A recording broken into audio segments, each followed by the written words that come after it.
Una maravilla sorprendente es lo que vamos a ver en nuestro día 70 del reto Lee la Biblia este año. 70 días. Gloria a Dios por estos 70 días en que hemos buscado a Dios desde el primer día del año. El obispo Sandy Miller nos contó en una ocasión cuando caminaba junto a la playa y notó cómo la arena se había revuelto por las pisadas de aquellos que habían pasado por allí antes que él. A la mañana siguiente las huellas habían sido totalmente borradas por el mar. Sintió que Jesús le decía, esa es una imagen del perdón.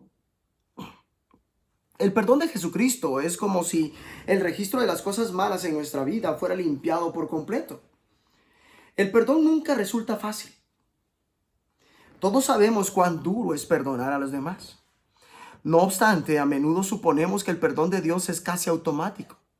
En su lecho de muerte, la emperatriz Catalina la Grande de Rusia, 1729 a 1796, expresó, seré un autócrata, ese es mi estilo, y el buen Señor me perdonará, ese es el suyo. En el pasaje de hoy vemos el alto costo y la enorme bendición que implican el perdón de Dios. Como se puede señalar, primero tenemos que conocer la desesperación de la culpa y luego podemos apreciar la maravilla asombrosa del perdón. Busquemos el Salmo 32 y leamos los versículos de este salmo. La dicha del perdón. Salmo de David, Masquil. Bienaventurado aquel cuya transgresión ha sido perdonada y cubierto su pecado. Bienaventurado el hombre a quien Jehová no culpa de iniquidad y en cuyo espíritu no hay engaño. Mientras callé, se envejecieron mis huesos en mi gemir todo el día. Porque de día y de noche se agravó sobre mí tu mano. Se volvió mi verdor en sequedades de verano. Mi pecado te declaré y no encubrí mi iniquidad. Dije, confesaré mis transgresiones a Jehová, y tú perdonaste la maldad de mi pecado. Por esto orará a ti todo santo en el tiempo en que pueda ser hallado. Ciertamente la inundación de muchas aguas no llegarán estas a él. Tú eres mi refugio, me guardarás de la angustia, con cánticos de liberación me rodearás. Te haré entender y te enseñaré el camino en que debes andar. Sobre ti fijaré mis ojos. No seáis como el caballo o como el mulo, sin entendimiento, que han de ser sujetados con cabestro y con freno, porque si no, no se acercan a ti.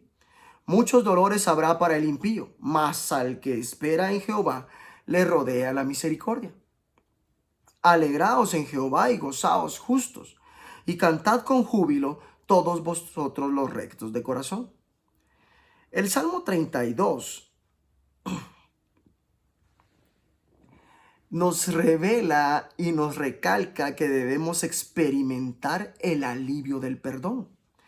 ¿Alguna vez te resultó difícil perdonar a los demás o aún perdonarte a ti mismo por algo que hiciste? La clave para perdonar a los demás y a ti es saber lo mucho que Dios te ha perdonado. La gente perdonada perdona. Como señaló C.S. Lewis, ser cristiano significa perdonar lo inexcusable porque Dios ha perdonado lo inexcusable que hay en ti. En cuanto a lo que respecta a perdonarnos a nosotros, escribió,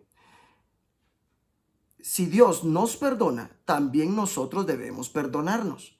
No hacerlo sería casi como situar nuestro juicio por encima del suyo. Por medio de Jesús, Dios ha hecho que el perdón pleno esté disponible para ti y para mí. En este salmo vemos la enorme diferencia que produce el perdón de Dios. Ser liberado de la mano juzgadora. David describe la agonía espiritual de no ser perdonado. Mientras guardé silencio, mis huesos se fueron consumiendo por mi gemir todo el día. Mi fuerza se fue debilitando como el calor del verano, porque día y noche tu mano pesaba sobre mí.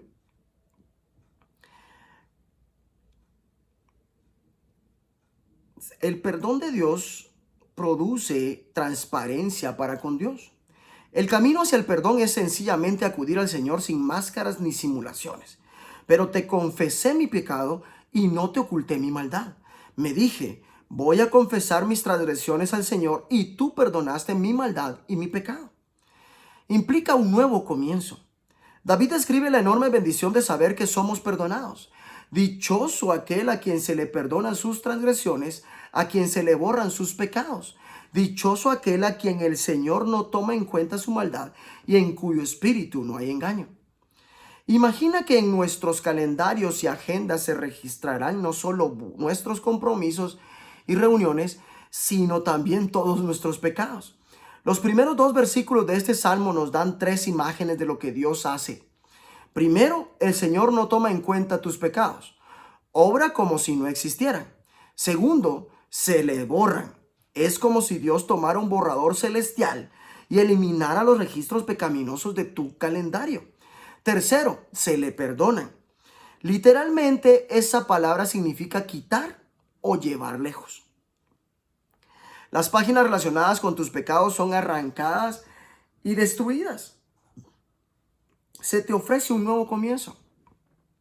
El apóstol Pablo cita este salmo como evidencia de que por medio de la muerte de Jesús por ti, Dios te acredita justicia por la fe y ese perdón no es algo que puedas adquirir por las buenas obras.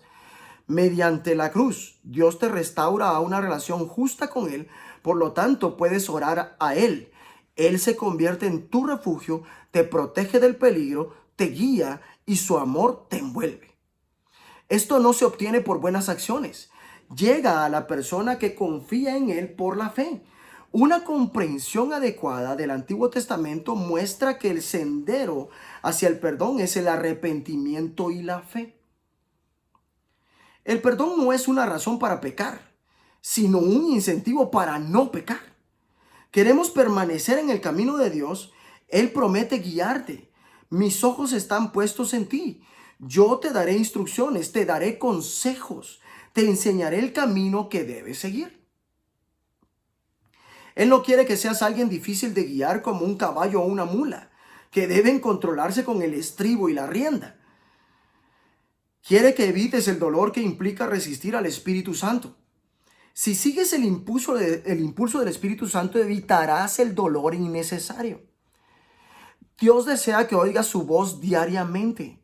Atiendas su instrucción, camines en sus caminos y confíes en su amor. Busquemos Marcos capítulo 15 y leamos los versículos 33 en adelante. Cuando vino la hora sexta, hubo tinieblas sobre toda la tierra hasta la hora novena. Y a la hora novena Jesús clamó a gran voz diciendo, Eloi, Eloi, lama sabactani, que traducido es, Dios mío, ¿por qué me has desamparado? Y algunos de los que estaban allí decían al oírlo, mirad, llama a Elías. Y corrió uno y empapando una esponja en vinagre y poniéndola en una caña le dio a beber, diciendo, dejad, veamos si viene Elías a bajarle. Mas Jesús, dando una gran voz, expiró. Entonces el velo del templo se rasgó en dos, de arriba a abajo, y el centurión que estaba frente a él, viendo que después de clamar había expirado así, dijo, verdaderamente este hombre era hijo de Dios. También había algunas mujeres mirando de lejos, entre las cuales estaban María Magdalena, María la madre de Jacobo, el menor, y de José, y Salomé, quienes cuando él estaba en Galilea le seguían y le servían, y otras muchas que habían subido con él a Jerusalén. Cuando llegó la noche, porque era la preparación, es decir, la víspera del día de reposo, José de Arimatea, miembro de noble del concilio, que también esperaba el reino de Dios, vino y entró osadamente a Pilato y pidió el cuerpo de Jesús. Pilato se sorprendió de que ya hubiese muerto y haciendo venir al centurión, le preguntó si ya estaba muerto. Informado por el centurión, dio el cuerpo a José, el cual compró una sábana y quitándolo, lo envolvió en la sábana y lo puso en un sepulcro que estaba cavado en una peña. E hizo rodar una piedra a la entrada del sepulcro. Y María Magdalena y María, madre de José, miraban dónde lo ponían. San Marcos 15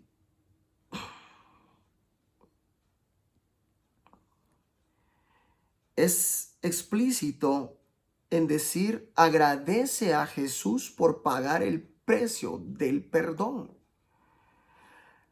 Aparta tiempo hoy para dar gracias a Jesús por haber muerto por ti.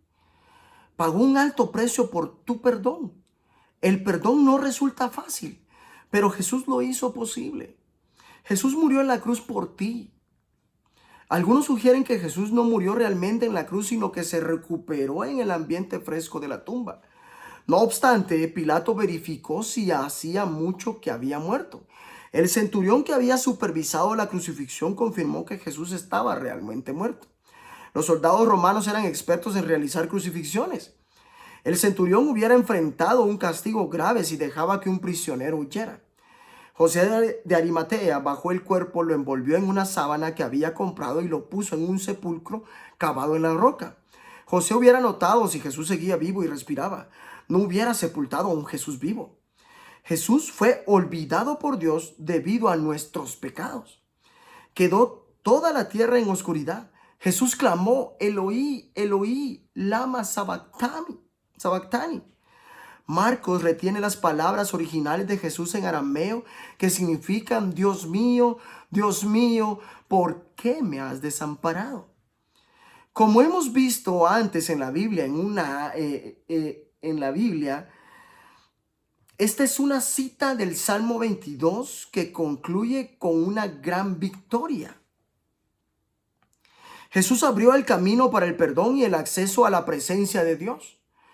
El velo del templo, ver el pasaje de hoy del Antiguo Testamento, Levítico 24:3, que separaba a la gente de la presencia de Dios, fue partido en dos de forma sobrenatural por Dios, desde arriba hasta abajo. Tenía 18 metros de alto y al menos 3 centímetros de grosor. El hecho de que fuera partido desde arriba hacia abajo, donde los humanos no podían alcanzar, enfatiza que fue Dios quien causó que se partiera. Esto simbolizaba el hecho de que mediante la muerte de Jesús se te da acceso a Dios porque tus pecados son perdonados. Dios te acredita justicia y nos concede a ti y a mí el inmenso privilegio de una relación íntima con Él. Dios, gracias porque el Señor Jesús me amó y dio su vida por mí. Gracias porque ahora puedo entrar en tu presencia con valentía y confianza en tu nombre. Gálatas 2:20. Busquemos Levítico 23 y 24. Iniciemos leyendo Levítico 23. Las fiestas solemnes. Habló Jehová a Moisés diciendo: habla a los hijos de Israel y diles: las fiestas solemnes de Jehová, las cuales proclamaréis como santas convocaciones, serán estas. 6 días se trabajarán, mas el séptimo día será de reposo. Santa convocación, ningún trabajo haréis. Día de reposo, es de Jehová en donde quiera que habitéis. Estas son las fiestas solemnes de Jehová, las convocaciones santas, a las cuales convocaréis en sus tiempos. En el mes primero, a los 14 del mes, entre las 2 tardes, Pascuas es de Jehová. Y a los 15 días de este mes es la fiesta solemne de los panes sin levadura. A Jehová 7 días comeréis panes sin levadura. El primer día tendréis santa convocación, ningún trabajo de siervo haréis. Y ofreceréis a Jehová 7 días ofrenda encendida. El séptimo día será santa convocación, ningún trabajo de siervo haréis. Y habló Jehová a Moisés diciendo: habla a los hijos de Israel y diles: Cuando hayáis entrado en la tierra que yo os doy y seguéis sus mies, traeréis al sacerdote una gavilla por primicia de los primeros frutos de vuestra siega. Y el sacerdote mecerá la gavilla delante de Jehová, para que seáis aceptos el día siguiente del día de reposo. La mecerá, y el día que ofrezcáis la gavilla, ofreceréis un cordero de 1 año, sin defecto, en holocausto a Jehová. Su ofrenda será 2/10 de efa de flor de harina amasada con aceite, ofrenda encendida a Jehová en olor gratísimo. Y su libación será de vino, la 1/4 parte de un hin. No comeréis pan, ni grano tostado, ni espiga fresca. hasta este mismo día, hasta que hayáis ofrecido la ofrenda de vuestro Dios. Estatuto perpetuo es por vuestras edades en donde quiera que habitéis. Y contaréis desde el día que sigue al día de reposo, desde el día en que ofrecisteis la gavilla de la ofrenda mecida. 7 semanas cumplidas serán, hasta el día siguiente del séptimo día de reposo. Contaréis 50 días, entonces ofreceréis el nuevo grano a Jehová. De vuestras habitaciones traeréis 2 panes para ofrenda mecida, que serán de 2/10 de efa de flor de harina, cocidos con levadura, como primicias para Jehová. Y ofreceréis con el pan 7 corderos de un año, sin defecto, un becerro de la vacada y 2 carneros serán holocaustos a Jehová con su ofrenda y sus libaciones, ofrenda encendida de olor grato para Jehová.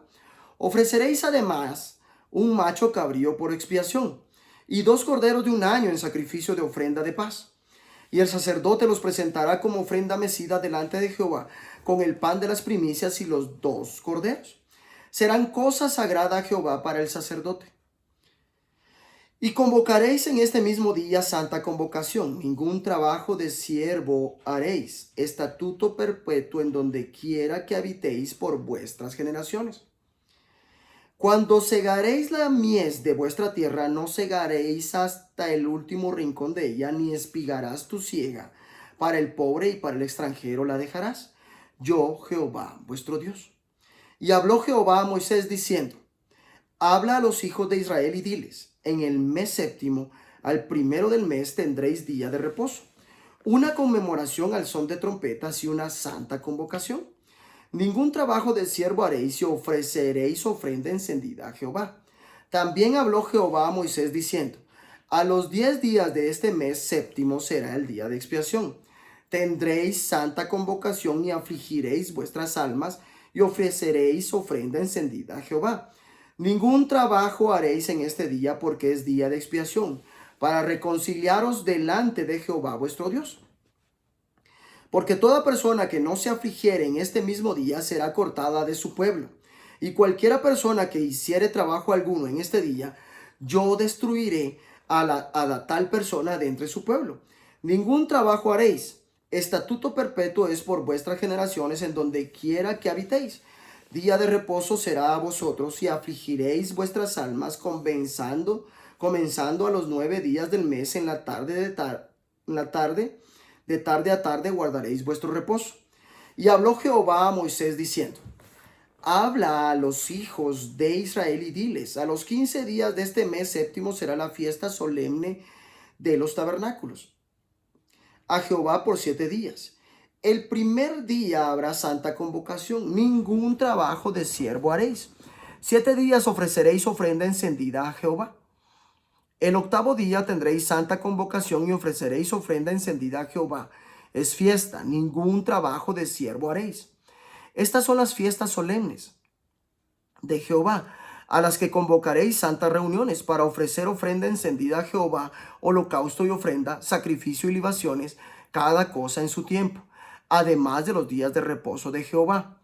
De vuestros dones, de todos vuestros votos y de todas vuestras ofrendas voluntarias que acostumbráis dar a Jehová. Pero los 15 días del mes séptimo, cuando hayáis recogido el fruto de la tierra, haréis fiesta a Jehová por 7 días. Al primer día será de reposo y el 8º día será también de reposo. Y tomaréis el primer día ramas con fruto del árbol hermoso, ramas de palmeras, ramas de árboles frondosos y sauces de los arroyos, y os regocijaréis delante de Jehová vuestro Dios por 7 días. Y le haréis fiesta a Jehová por 7 días cada año. Será estatuto perpetuo por vuestras generaciones, en el mes séptimo la haréis. En tabernáculos habitaréis 7 días. Todo natural de Israel habitará en tabernáculos, para que sepan vuestros descendientes que en tabernáculos hice yo habitar a los hijos de Israel cuando los saqué de la tierra de Egipto. Yo, Jehová, vuestro Dios. Así habló Moisés a los hijos de Israel sobre las fiestas solemnes de Jehová. Levítico 24. Aceite para las lámparas. Habló Jehová a Moisés diciendo: manda a los hijos de Israel que te traigan para el alumbrado aceite puro de olivas machacadas, para hacer arder las lámparas continuamente. Fuera del velo del testimonio, en el tabernáculo de reunión, las dispondrá Aarón desde la tarde hasta la mañana delante de Jehová. es estatuto perpetuo por vuestras generaciones. Sobre el candelero limpio pondrás siempre en orden las lámparas delante de Jehová. El pan de la proposición, y tomarás flor de harina, y cocerás de ella 12 tortas. Cada torta será de 2 décimas de efa. Y las pondrás en 2 hileras, 6 en cada hilera, sobre la mesa limpia delante de Jehová. Pondrás también sobre cada hilera incienso puro, y será para el pan como perfume, ofrenda encendida a Jehová. Cada día de reposo lo pondrá continuamente en orden delante de Jehová en nombre de los hijos de Israel, como pacto perpetuo, y será de Aarón y de sus hijos, los cuales lo comerán en lugar santo, porque es cosa muy santa para él, de las ofrendas encendidas a Jehová por derecho perpetuo. Castigo del blasfemo. En aquel tiempo, el hijo de una mujer israelita, el cual era hijo de un egipcio, salió entre los hijos de Israel, y el hijo de la israelita y un hombre de Israel riñeron en el campamento. Y el hijo de la mujer israelita blasfemó el nombre y maldijo. Entonces lo llevaron a Moisés, y su madre se llamaba Selomit, hija de Dibri, de la tribu de Dan, y lo pusieron en la cárcel hasta que les fuese declarado por palabra de Jehová. Y Jehová habló a Moisés diciendo: saca al blasfemo fuera del campamento, y todos los que le oyeron pongan sus manos sobre la cabeza de él, y apedréelo toda la congregación. Y a los hijos de Israel hablarás diciendo: cualquiera que maldijere a su Dios llevará su iniquidad, y el que blasfemare el nombre de Jehová ha de ser muerto. Toda la congregación lo apedreará, así el extranjero como el natural. Si blasfemare el nombre, que muera. Asimismo, el hombre que hiere de muerte a cualquiera persona que sufra la muerte, el que hiere a algún animal ha de restituirlo, animal por animal. Y el que causare lesión en su prójimo, según hizo, así le sea hecho, rotura por rotura, ojo por ojo, diente por diente. Según la lesión que haya hecho a otro, tal se hará a él. El que hiere a algún animal ha de restituirlo, mas el que hiere de muerte a un hombre, que muera. Un mismo estatuto tendréis para el extranjero como para el natural, porque yo soy Jehová vuestro Dios. Y habló Moisés a los hijos de Israel, y ellos sacaron del campamento al blasfemo y lo apedrearon. Y los hijos de Israel hicieron según Jehová había mandado a Moisés. Estas instrucciones que vemos específicamente en Levítico, los 2 capítulos de Levítico que acabamos de leer,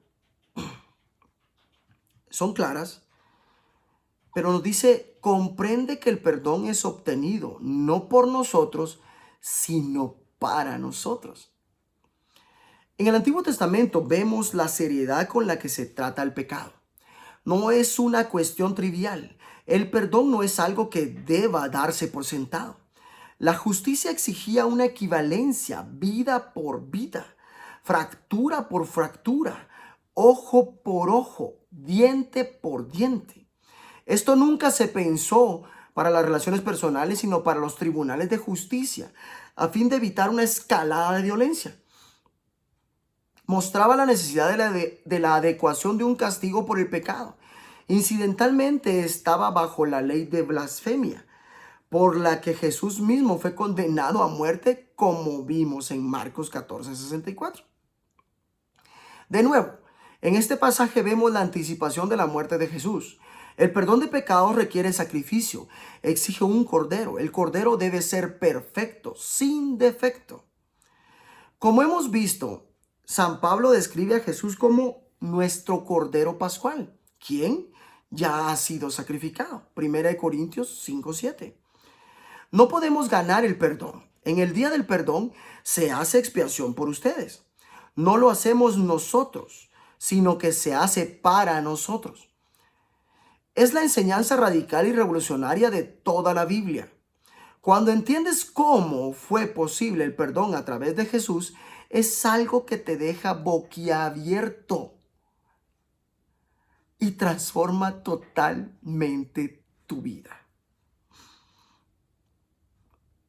En un momento tan crucial en la historia, cuando Jesús derrotaba a los poderes de las tinieblas, todos sus discípulos y muchos seguidores lo abandonaron, pero las mujeres estuvieron allí junto a la cruz. ¡Qué valentía y lealtad! En una cultura donde las mujeres parecían ser prácticamente ignoradas, Jesús las dignificó. Además, había allí muchas otras que habían subido con él a Jerusalén. Marcos 15:41. Se percibe un movimiento. Jesús dignificó a las mujeres. Señor Jesús, gracias porque me has hecho libre de todas estas leyes del Antiguo Testamento. Gracias porque eres el Cordero de Dios que quita el pecado del mundo. Gracias por haber hecho posible el perdón para mí. Gracias por la maravilla sorprendente de tu perdón que transforma mi vida aquí y en la eternidad. Que Dios te bendiga.